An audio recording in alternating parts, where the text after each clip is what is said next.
Quelle est donc votre opinion sur la composition de l'ECAM et les membres du Conseil constitutionnel?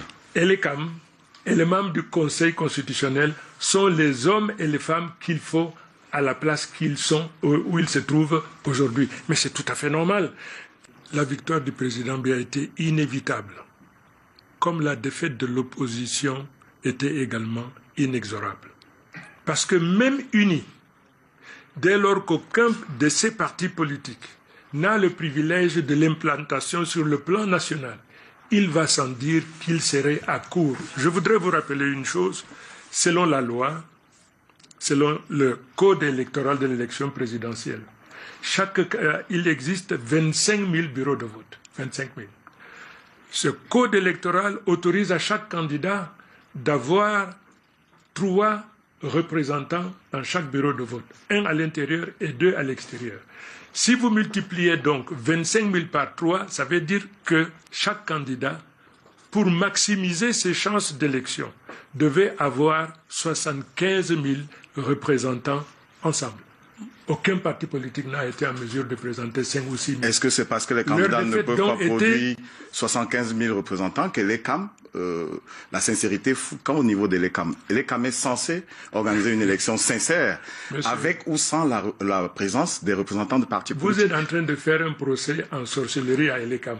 Vous faites un procès aux partis politiques. Vous dites que l'élection n'est pas sincère ou bien la victoire n'est pas garantie parce que les partis de l'opposition ne peuvent pas envoyer 3 représentants par bureau. C'est l'ECAM qui est chargé de la sincérité, pas les représentants des partis politiques. C'est pas ce que j'ai dit. J'ai dit aucun parti politique aujourd'hui n'a l'envergure du RDPC qui est présent dans 360 communes. Aucun parti politique. Un exemple. Lorsque un parti politique, un candidat de l'opposition organise un meeting, ce meeting est organisé parce que le candidat à la présidence de la République est présent. S'agissant du RDPC, vous avez tous les jours 360 meetings de grandeur et de qualité variable. Donc c'est pour cette raison que je dis, ne vous trompez pas, ne confondez pas. Aucun parti politique aujourd'hui de l'opposition n'a l'envergure du RDPC. Et de ce fait, il y a des endroits où ils n'ont jamais été. Et pour n'y avoir jamais été, les électeurs ne peuvent que élire le parti qu'ils connaissent, le président d'un parti qu'ils connaissent. C'est très simple, c'est élémentaire. N'accusez donc pas l'ECAM. Et l'ECAM a la responsabilité d'organiser des élections libres, équitables. Et bon Dieu, si cette élection n'était pas aussi libre et équitable, je me demande ce que serait... Alors revenons aux chiffres, Issa Chiroma, revenons aux chiffres. Vous avez indiqué tout à l'heure, vous n'étiez pas surpris par la victoire. Est-ce que vous êtes surpris par les chiffres de cette élection? Et s'il y a des chiffres qui vous surprennent? Bien, oui, il y a des chiffres qui me surprennent. Le taux de participation. Le taux de participation se justifie de 2 manières. Les militants et sympathisants du RDPC, militants et sympathisants qui soutiennent le président Biya, sachant que cette victoire est inévitable, ils se sont dit peut-être à quoi bon d'aller, puisque nous savons de toute manière ipso facto. Rodrigue, dans une élection présidentielle à un tour, où le premier avec 1 voix remporte la mise, ceux-là se disent, bon Dieu, de toute manière, notre candidat, dans tous les cas de figure, arrivera le premier. Et ça n'encourage pas donc à ce que tout un chacun aille, parce que l'enjeu n'est pas tellement connu. Et même chose également pour l'opposition, parce que pour l'opposition, le peuple se dit, nous voulions un candidat unique. Vous êtes divisés. Vous placez vos intérêts au-dessus des intérêts de la nation. Eh bien, ce que vous faites ne nous intéresse pas. Nous avons, Issa Chiroma, 6,5 millions d'inscrits avant la convocation du corps électoral. Et donc, on ne peut pas savoir si il y aura une coalition de l'opposition ou pas avant. On a 6,5 millions d'inscrits. On a à peu près 4 millions qui sont allés voter le jour J exactement. Mais est-ce que c'est cela qu'il faut expliquer dans le nord-ouest et le sud-ouest des taux d'abstention qui frôlent les 95%? Est-ce que c'est simplement le découragement? Regardons-nous les yeux dans les yeux et convenons avec les Camerounais que c'est le découragement qui a poussé les Camerounais du nord-ouest et du sud-ouest à ne pas aller aux urnes à 95%. Écoutez, je voudrais d'abord saluer le courage de ceux qui ont bravé la peur pour aller voter. Le gouvernement a pris toutes les mesures pour protéger l'intégrité physique de toute personne volontaire pour aller donc exercer son devoir de citoyen. Il se trouve malheureusement que la peur devenue morbide, la psychose prégnante dans cet environnement n'a pas permis malheureusement aux uns et aux autres l'audace et le courage pour aller donc accomplir. Donc moi je dis que bravo pour ceux qui ont été, bravo pour ceux qui ont voté. Cela mérite courage, félicitations et encouragement de Mais on le savait, monsieur le ministre, que la situation allait être comme ça. Les partis politiques de l'opposition l'ont décrié en parlant d'une forte insécurité dans ces deux régions et en proposant même que les élections ne se tiennent pas dans cette partie du pays. Mais, sachant cela, monsieur Biya a quand même convoqué le corps électoral. Donc, vous n'allez pas dire aujourd'hui qu'on salue la bravoure des gens qui ont bravé la peur pour aller exercer leurs droits citoyens, alors que vous saviez très bien qu'on en serait là aujourd'hui à ces résultats. Vous êtes en train de faire un procès au gouvernement. Le président de la République a donné des instructions au ministre de l'Administration territoriale, au ministre de la Défense, de prendre toutes les mesures pour que chaque candidat se rende sur n'importe quel coin du territoire pour battre campagne. Mais on ne pouvait pas mettre chaque gendarme derrière chaque électeur pour qu'il aille aux urnes. J'ai dit donc que s'agissant donc des candidats, s'ils n'ont pas été, ce n'est pas parce que des mesures de protection et de sécurité n'ont pas été prises. Ça, je vous le concède. Mais pour les électeurs, puisque vous ils ne sont pas allés aux urnes, on ne pouvait pas mettre un gendarme derrière chaque électeur. Il y en a qui ont été, et bravo pour ceux qui ont été. 5%, monsieur le ministre. Peu importe. 5% dans le Nord-Ouest. Nous aurions voulu 10%, 50, 20, 30, 40, 50, 60. Malheureusement, l'insécurité imposée par les terroristes sécessionnistes, ceux-là qui sont la cause aujourd'hui du malheur de nos compatriotes dans au nord-ouest et sud-ouest, sont les responsables de cette situation. C'est pour cette raison, maintenant que l'élection est terminée, toute la nation, comme un seul homme, derrière le chef de l'État et sa vision, nous devions donc conjuguer nos efforts pour faire face aussi à ce fléau. Parce que c'est une infime minorité d'illuminés qui sont aujourd'hui des marionnettes au service des grands groupes qui n'aspirent qu'à la division de notre pays pour faire main basse sur nos richesses. Vous avez dû apprendre qu'entre eux-mêmes, ils sont en train de se battre. Parce qu'une fois qu'ils ont réussi à négocier avec un industriel de la mine, quelle que soit la nature de cette dernière-là, et une fois que l'argent est mis à leur disposition, ils se battent entre eux.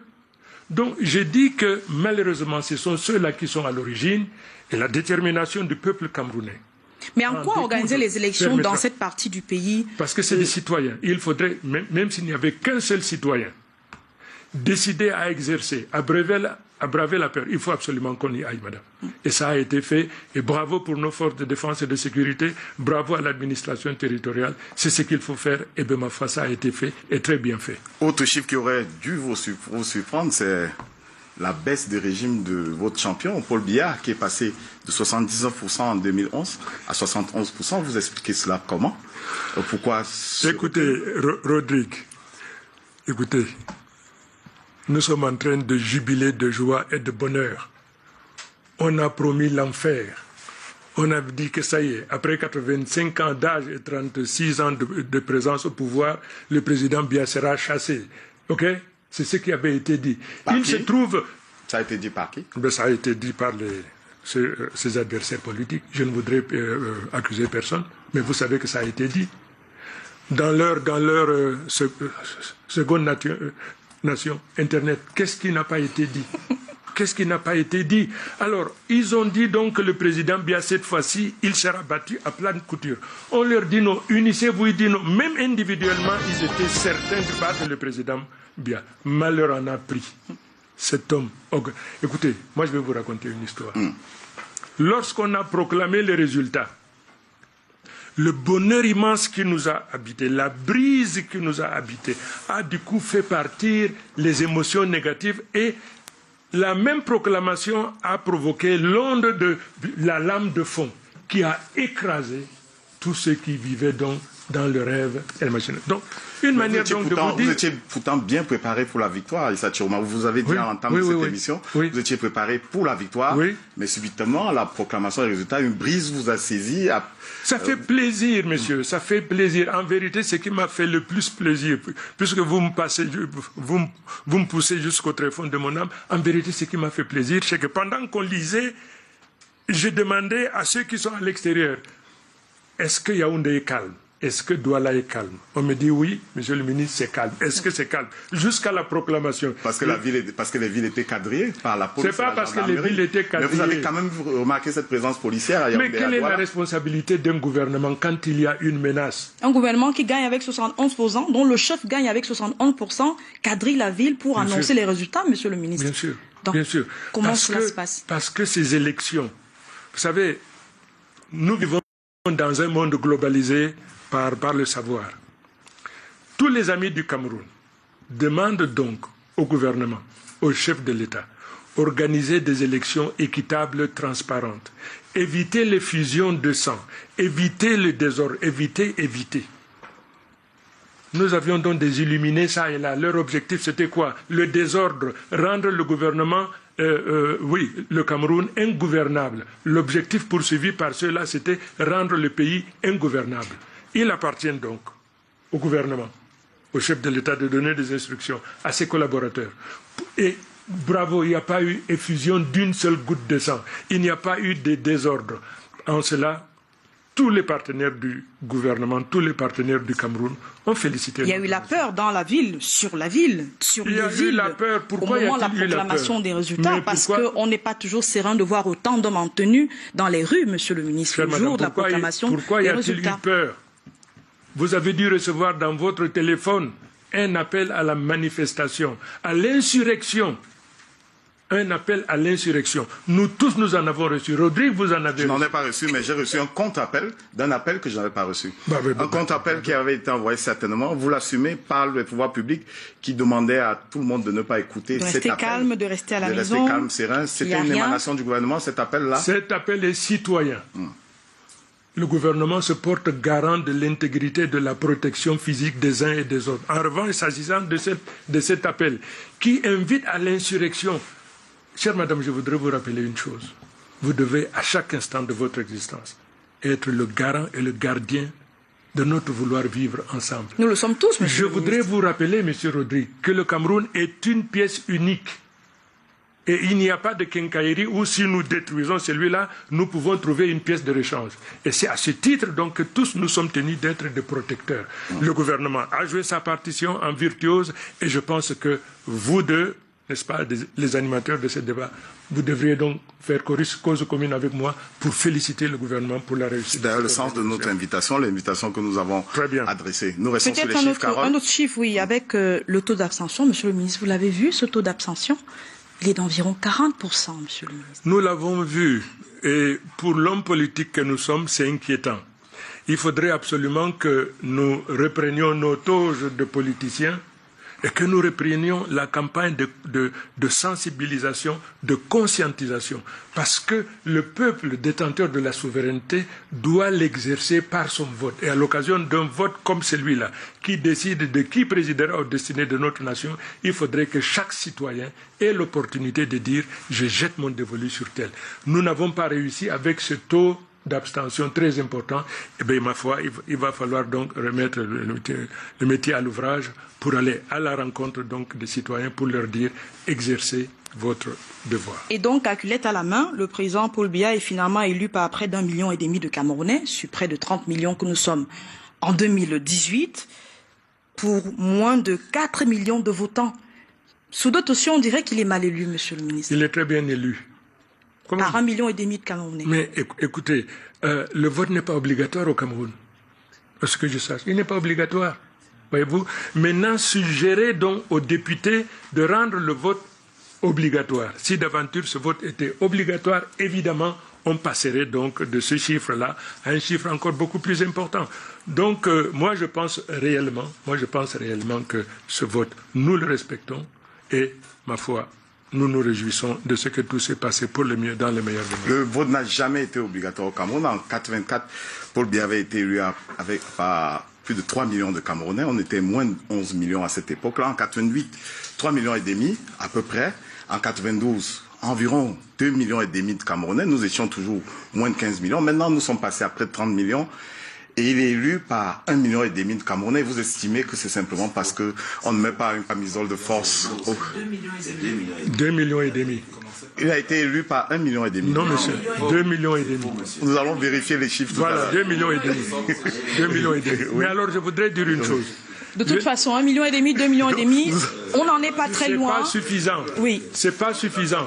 Mais nous disons la chose suivante, Rodrigue. Oui. Nous disons que, puisque sa victoire était inévitable, il y a des gens qui se sont dit, eh bien écoutez, tant qu'à faire, allons faire autre chose. Oui, tant qu'à faire.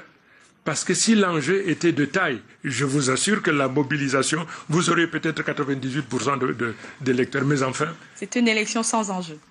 Enfin, si le président... Mais l'élu est connu d'avance.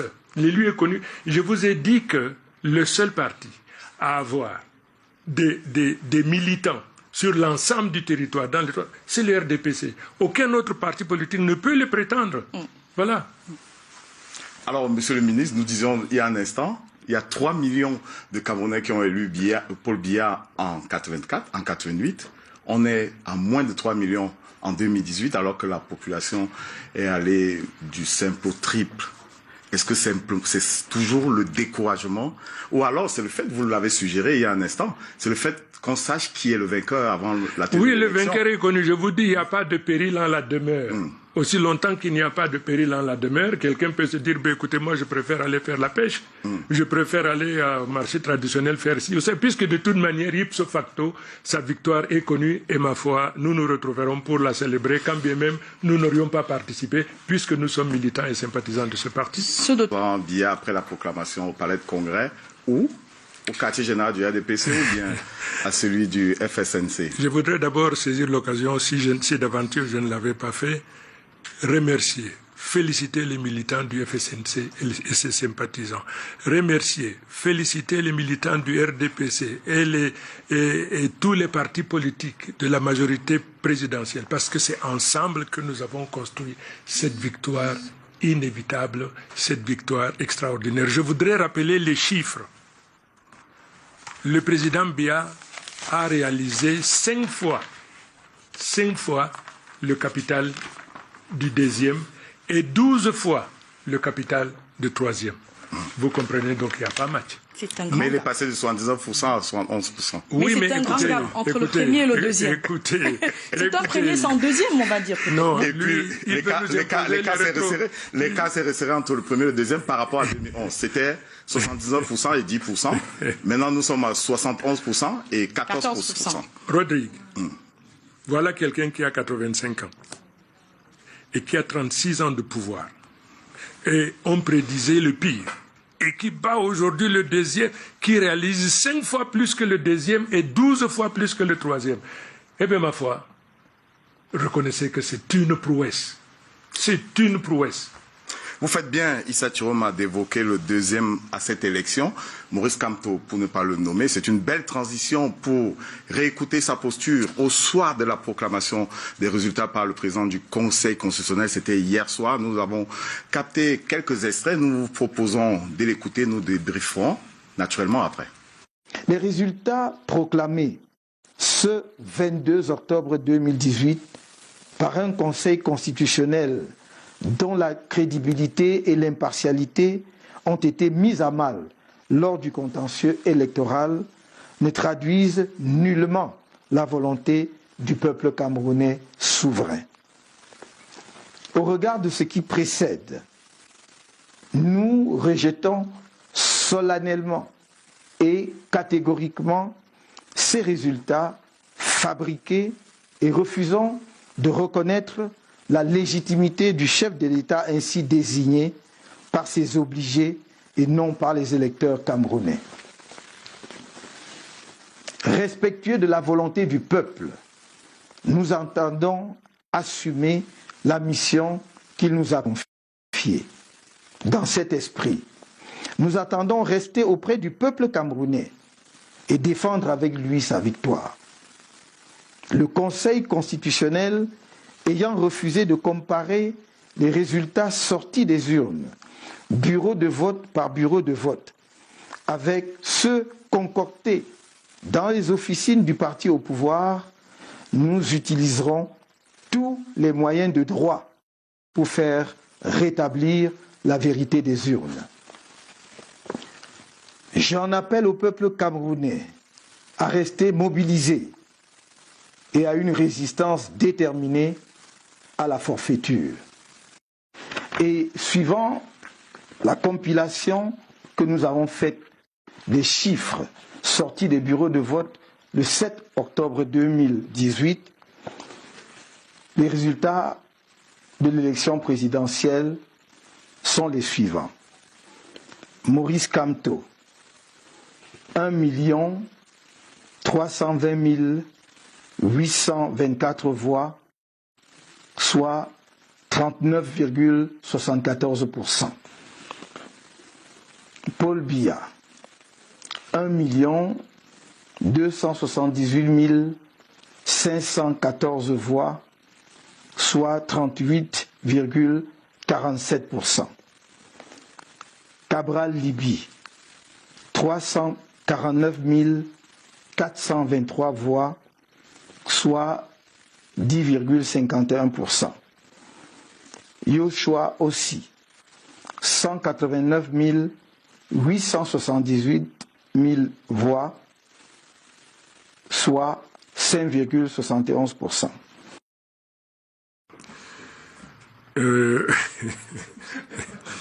Vous savez, quand vous avez affaire à des illuminés, quand vous avez affaire à des gens mis par la boulimie du pouvoir, parce que vous savez, lorsque le pouvoir fascine, il se met au travers du génie et de l'intelligence, ce qui fait que c'est l'émotion et la passion qui agissent. Je voudrais vous dire une chose, ça ne devait pas vous surprendre, vous journalistes. 3 jours avant le déroulement des élections, le ministre Kamto a annoncé sa victoire. J'ai dit bien 3 jours avant l'organisation des élections. Par quel canal? Écoutez, par Eric Kingé, son directeur de campagne. Et il a dit qu'ils sont prêts à défendre jusqu'au prix de leur sang leur victoire. L'élection n'a pas eu lieu. Bon Dieu, nous avons affaire à des gens qui vivent dans des sphères éthérées. Ou alors des gens qui veulent convaincre les électeurs de non, ce qu'ils non, sont... Non, madame, non. Ça là, il faut avoir un don divin pour savoir ce que demain et après-demain renferme. Mais vous saviez que nous sommes des terriens. Mais je dis, je ne l'ai pas proclamé, vous posez la question à un homme politique, un vétéran de la chose politique. Je réclame être l'un des plus vieux vétérans de la chose politique. Nous avons créé la coordination, monsieur Yondo et moi. Nous y reviendrons. Nous avons créé la... Nous y reviendrons. Alors, permettez donc que je continue ici pour dire la chose suivante. Peut-être que l'Éternel, enfin, je ne sais pas moi, qu'est-ce qui lui a fait cette révélation? 3 jours avant l'élection, il dit. Ensuite, le lendemain de l'élection, alors qu'on n'a pas réussi, même la commission départementale de recensement de vote n'a pas fini de collecter, il se proclame auto-élu. Et il demande au président Biya de se préparer à la transition et qu'il rassure ce dernier qu'il n'y aura pas chasse aux sorcières. Écoutez, comment qualifiez-vous un tel monsieur? J'ai beaucoup de respect et de considération pour lui. Donc, ce qui se fait maintenant, ce n'est ni plus ni moins que cette chose-là. Le gouvernement a fait quelque chose de prodigieux, qui lui vaut aujourd'hui le respect et la considération du monde entier en général, en particulier de ceux qui gouvernent l'humanité, c'est-à-dire les pays occidentaux de manière générale. Les Occidentaux voulaient qu'on organise, et d'ailleurs c'est la volonté du peuple camerounais, qu'on organise des élections libres, équitables et transparentes. Incontestablement, ça a été le cas.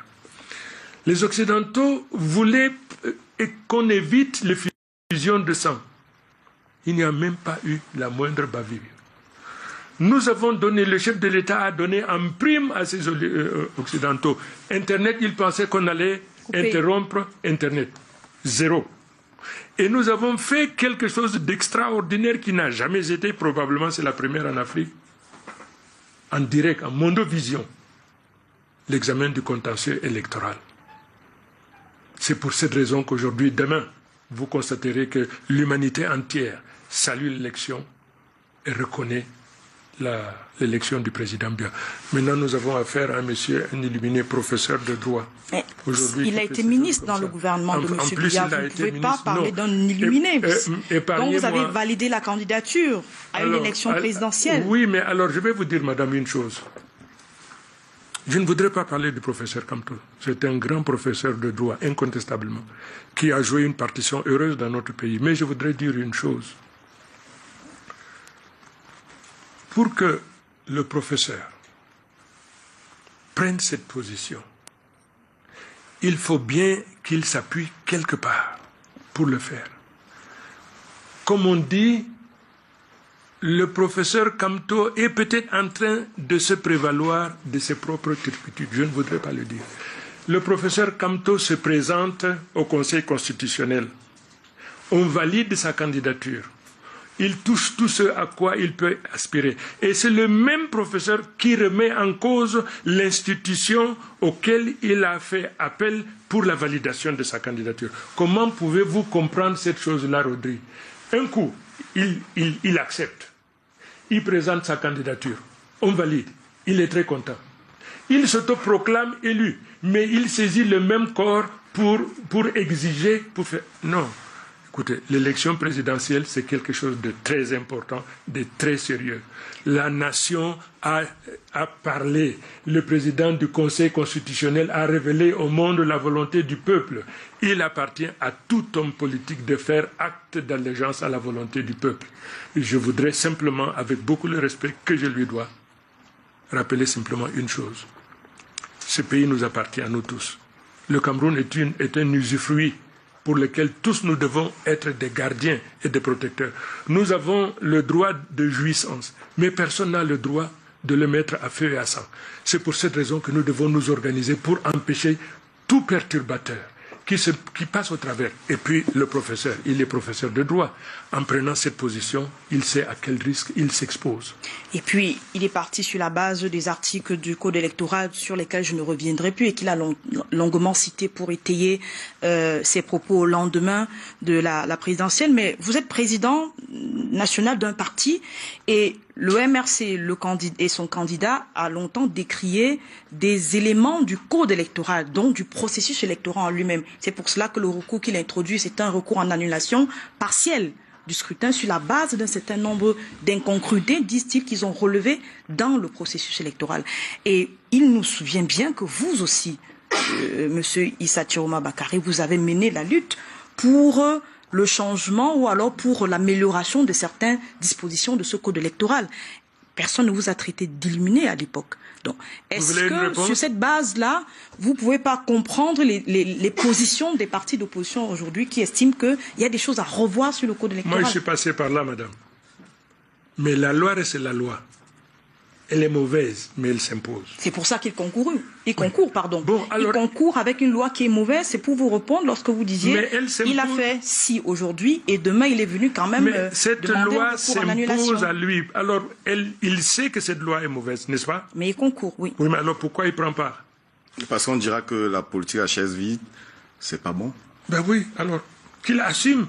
Vous savez que quelque chose est mauvais. Comment on change les mauvaises lois, monsieur le ministre? Comment on change les mauvaises lois? Ben, c'est à l'Assemblée nationale. On est passé de lois éparses, de loi éparse sur les élections, une loi pour les législatives, une loi pour les municipales, une loi pour la présidentielle.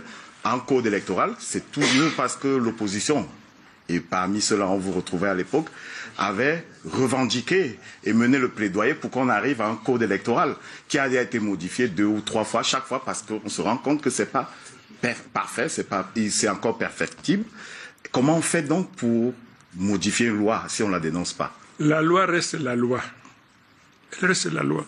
Ne demandez pas au parti au pouvoir qui a conçu les lois, validées par le peuple à l'Assemblée nationale, et le contraindre à concevoir une autre loi qui vous plaise et peut-être qui lui déplaise. Parce qu'elle ne gagnera pas, parce qu'il ne gagnera pas ce parti avec une loi qui... Lorsqu'ils seront majoritaires, ils vont la changer, madame. Pour l'instant, la loi reste la loi. Donc c'est des lois taillées à la mesure du gagnant. La loi reste la loi. Alors, cette loi-là s'impose à vous. Madame, si vous n'êtes pas d'accord, n'allez pas. C'est pas plus compliqué. Mais vous ne répondez pas toujours à ma question. Laquelle? Quel est le processus pour modifier les mauvaises lois? Comment on est passé, du monolithisme politique en 90 au pluralisme en 91, par exemple? Oui, bien sûr. Écoutez, c'est le peuple qui a décidé. En vérité, c'était une assemblée nationale monocamérale. Oui, bien sûr, mais je voudrais dire une monocolore.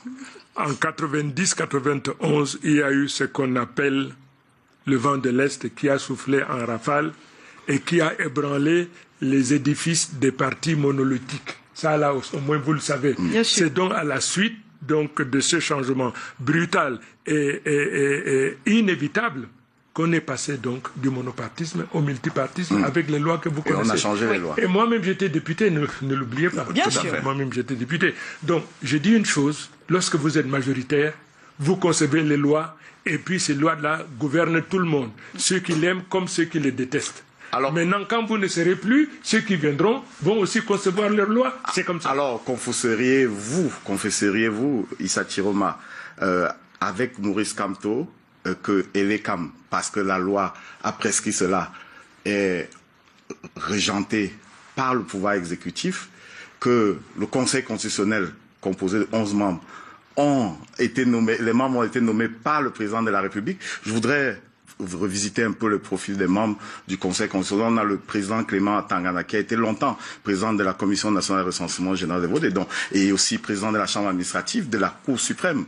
Je voudrais revenir au cas Foumanakam, qui est le conseiller des affaires juridiques du président de la République. On a Lekenen Donfa, qui a été ministre d'État dans le gouvernement Paul Biya, je crois, entre 2004 et 2011. On a comme ça, Bipoumoum, qui a été ministre des Sports et donc responsable du RDPC. Est-ce que vous confessez avec l'opposition que ceux qui sont chargés, le juge électoral d'un, et ceux qui sont chargés d'organiser l'élection et les CAM, ce sont des obligés du pouvoir? Vous qui parlez de... Vous nous avez amené sur le terrain de la réelle politique. Votre lecture est... comment dirais-je, je voudrais pas, vous n'êtes pas adversaire, il faudrait que je reformule ma position. Cette question a été évoquée par le candidat vaincu, aujourd'hui le mauvais perdant. Il a eu à soulever cette question-là. Devant le Conseil constitutionnel. Devant le Conseil constitutionnel. Je demande votre opinion à vous. Est-ce que votre opinion... Vous n'avez pas d'opinion devant le Conseil constitutionnel? Non. Écoutez, n'oubliez pas que je suis membre du gouvernement. Oui. Et président national d'un parti politique. Et président national d'un parti. Oui. J'ai dit donc la chose suivante. Dans les années à venir. La loi s'impose à tout le monde. Dès lors que le président du Conseil constitutionnel a décidé, c'est sans appel. Je parle de votre opinion. Le président du Conseil constitutionnel n'est le directeur de conscience de personne, encore moins de vous. On est d'accord dessus. Quelle est donc votre opinion sur la composition de l'ECAM et les membres du Conseil constitutionnel?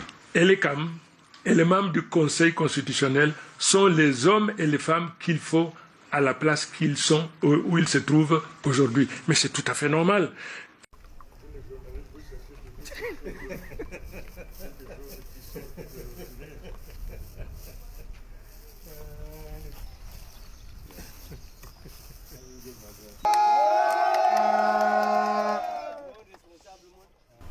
Chef d'un parti politique, le partenaire du président de la République, comme son allié. Écoutez, ce discours, je dirais, pour la classe politique, a une valeur polysémique. À ceux qui pensaient que le chef de l'État était absent et tenait des propos irrévérencieux, voire condescendants, hier par sa posture, par sa présence sur le petit écran, on constate qu'il est bel et bien là, vent debout, droit dans ses bottes, en train de gouverner la nation dans toute sa complexité, dans toute sa dimension. Il est donc là, il est aux commandes, incontestablement. C'est rassurant. La deuxième chose, il a annoncé des choses extraordinairement porteuses d'espoir. En plus des grandes réalisations qui existent déjà, Et moi, en tant que partenaire, je dirais que c'est vrai qu'il y a ces grandes réalisations, tous ces grands chantiers. Mais moi, j'aurais bien aimé que ces chantiers furent exécutés dans leur entièreté par des Camerounais. Pour l'instant, nous faisons encore appel au savoir-faire extérieur.